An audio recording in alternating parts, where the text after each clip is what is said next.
What? Hey everybody, we're getting set.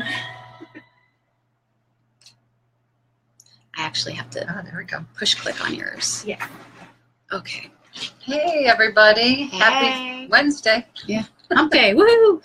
My name is Michelle Plazik. I work for RE/MAX Realty Advantage, and this is... I'm Kim Malden. Everyone that's on my page knows me. Everyone on her page doesn't. Well, not everyone. Some do. Anyway, so I'm Kim Malden. We both work for RE/MAX Realty Advantage, and together we are the resource group. So somebody mentioned last week, hey, we don't know who that lady is sitting next to you. I was like, oh, good point. Forgot about that. Yeah, so if anybody's joining us later, we're going to mention that again. So we are realtors in San Antonio, and we'd love to help you if we can. So today, I didn't bring my little cheat sheet. We are, we're going to be addressing first-time home buyers. That was something that was brought up last week during the video. So I thought that's a great one to tackle because a lot of y'all are first-time home buyers or maybe haven't bought a house in forever and a day. I'm one of those people, hasn't bought a house in forever and a day. It's been like, 16 years since I bought my last house, and then I just moved into somebody else's. What do you remember about the first time you bought your house? Oh my gosh, like almost nothing. I don't remember who my realtor was. Interesting. Because he didn't keep in touch with me. We don't do that, by the way. We keep in touch with our people. Yes, we do. I don't remember who my lender was because it was somebody that I really didn't get to know. I don't remember where I closed, but everything is in a red folder somewhere. So I think that might have been Trinity. Anyway. And then you just bought one recently. I did just buy one recently. The first home that I bought was many years ago. I paid $33,000 for it, and it was a two-family house, what we call a two-family house. We don't call those two-family houses Duplex. Here in San Antonio, but in Connecticut is where I bought my first house. It was on a major road, and it was built in the turn of the century, but that was the turn of the 20th century. So it was, or the 19th, yeah. Wait, how old are you? 19, no, the house was built then. Oh, okay. I thought you bought it then. I was like, wow. Ooh, girl, you got some good skincare going on. Weird that there's been two turn of the centuries in my thought process, not in my lifetime. Okay. Careful. Be careful there. Anyway, the house was old. And in Connecticut we had basements with furnaces, and the furnace in this house had these great big arms that just went all over the whole basement. Yikes, that sounds like, okay, Halloween is almost here. That's the kind of basement it was. Yeah. Scary. Yikes. Yikes. But anyway, nowadays, buying a home is a lot different than it was when I first bought a house. That's for sure. A lot different from when I bought a house. I mean, just since I started selling houses, things are very different. And that's what I would like to point out to first-time home buyers. You're going to probably be talking to a lot of people that are in your sphere of influence, like your parents and your friends who have bought house. Trust me, if they haven't bought a house in the last year. Don't listen to them. Things have changed. Things have changed. I mean, we want you to listen to them for their, when you find your perfect house and you want to take them to see it, I mean, we know that you want their feedback, you want your sounding board. But as far as the processes and, the things that you're going to have to go through to get your house, that's changed. So, it was very different when they did it, chances are. So just know that, they may say, oh, no, we didn't have to do any of that. It might be that you have to now. And it's not just us being weird. So. I would say the best suggestion that I would have for first-time home buyers is to, number one, find a realtor. Kim and I, of course, are both realtors, so you can call one of us and sit down with a realtor and talk about what the process is. It's very lengthy, and it's more involved than you see on HGTV. Oh, yeah. They only have a half an hour. And everything is staged and produced, so it's not like that. No. It's really not. Sometimes you might find a house on the very first day that you go looking, like on HGTV, but Mhm. sometimes you might take weeks or And months. we're not going to make you change into 3 different outfits all in one day so that it looks like we were out for months. That would be fun. No, I don't think so. I mean, I have a convertible. You can like stand up and change, but the whole world can see you, so it wouldn't really work. You've got nice dark windows in the SUV. You could do that. Yes, I could. I'll leave that to you. Uh, so find your realtor is first. Mm-hmm. And then second, and I think this is so important, is find a good lender. Really, that is step one. Houses are moving so fast right now that, hey Maria, I put lipstick on. They're moving so fast right now that if you're not qualified already and have that letter in hand from your lender, and you want to make an offer on a house, and then we have to go back and get it, you may lose the house because somebody else has already done that first step and they're making their offer, and then you lose out. So that really is so important. And I think you've probably had this happen too, but you know, we hate to show you a house that you fall in love with only to then be told 3 days later from your lender that, oh, they don't qualify for that much of a mortgage. You need to be looking in a different price range. Because then any house we show you isn't going to match up Mm-hmm. to that beautiful home. Very true. So And if you don't know who to call for a lender, call your realtor. absolutely. We have many names of different lenders. We know who is local and who will Mhm. work with us. Yeah. Going through the loan process is very challenging. It It's is. They make the first steps pretty easy though. yeah. But you know, then you do have to follow up with documents and things like that. I think probably the worst thing you can do is go out on the internet to try to find somebody Yeah. to use as a lender. Here's where I would use a recommendation from a friend, someone who's Mhm. gone through the process recently, or from a realtor, because Yeah. we know who's difficult to work with, who's not difficult to work with. Yeah, And we always like to say that we like to work with local lenders because absolutely. then if something's going wrong during the Hi, process, Nina. we can go and put our hands around their neck Uh-huh. and shake them up a little bit and say, you need to do this. Yeah, and we can find them on a Saturday too. You know, because Right. I mean, if you're out with us on Saturday, your day off, looking for a house, and we find the one you want, we need to write up an offer, and you know, we need to change that number on your letter. We call them up or we shoot them a text, and they send us the right letter. You know exactly what it needs to say instead of, hey, you're qualified for $30 million, and we only want to pay $210,000. We don't want to send that $30 million letter. So, you know, they answer our calls on the weekends. And so that's really why you want to use people that somebody's showing me their brand new grandbaby Oh, how on cute. Facebook here. So we love babies. They don't really love me. But anyway, that's not here or there. So, yeah, we can call them or text them on a Saturday, and they're going to send us what we need so we can get your offer in before somebody else buys your house. Mhm. So, One of the things that I put in my first-time home buyers packet is this little form I'm going to hold up. It's a document. Let me see if I can get it in the Uh-huh. picture because we're on two laptops here. oh, that one's funny. I like that one. This is 88 types of turbulences that can go wrong during Mhm. the whole process. So it's just good to know those things and to have them out in front, and so be expecting them, because sometimes what Murphy's Law, what will go wrong or what can What go can wrong. go wrong will go wrong. Absolutely. One of the other Um, big questions I think I get from first-time home buyers is, how long does the process take? Yeah. And okay, so after you write your contract and get to closing, that's 30 to 45 days. And that's not regulated by us. That's just what it takes, unless you're paying cash. But not many first-time home buyers do that. Mhm. I wish I could have, but it didn't.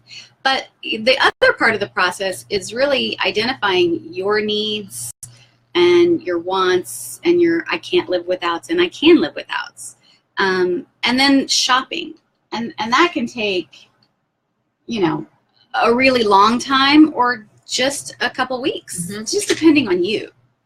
So, It's nice that we have the internet because you can be viewing the Yes. properties pretty much through the internet, but mhm. just remember that houses don't always look the same No. in real life as they do on the internet. Yeah. It's our job as realtors when we're working with a seller to present the house as best as we can. Mm-hmm. So we don't fool anybody. We take live pictures, but we're making it look the best you can. And those photographers do a really good job. Yeah. Sometimes it doesn't show everything. Well, yeah, and when we take a picture of a room, it needs walls and a floor and a ceiling to be a room. So they're using those wide angle lenses too. So the size of the rooms doesn't always translate in those photos. So yeah, but shopping online is great, and it really does, I think, help people narrow down the list, because honestly, we're going to go see 6 or 7 houses in one day, and after house 3,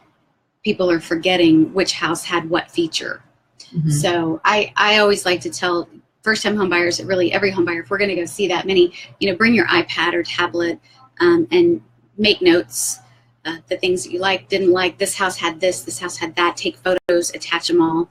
So that's a really great tip, not just for first-time home buyers, but home buyers in general. Mm-hmm. So Michelle, when you bought your first house, were you excited about it? Were you nervous? Were you scared? What was? Well, I was a realtor at the time. Oh, good for you. I was a puppy.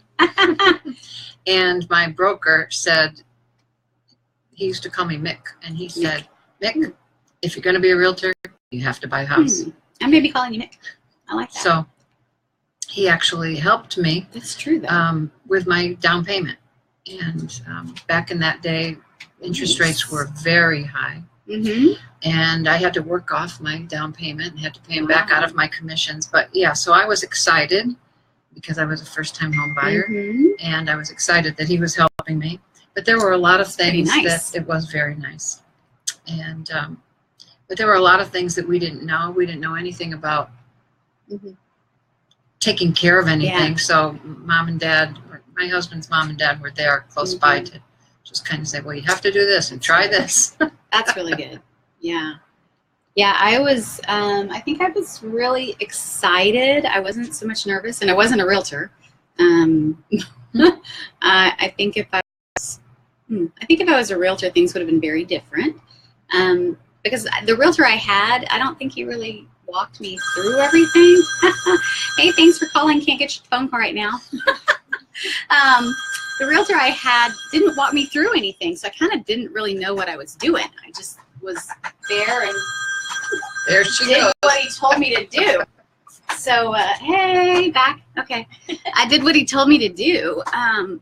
And, a lot of times I have, clients that say, well, what do you think I should do? And my job is to give you the information that you need, not tell you what you need to do. Mm-hmm.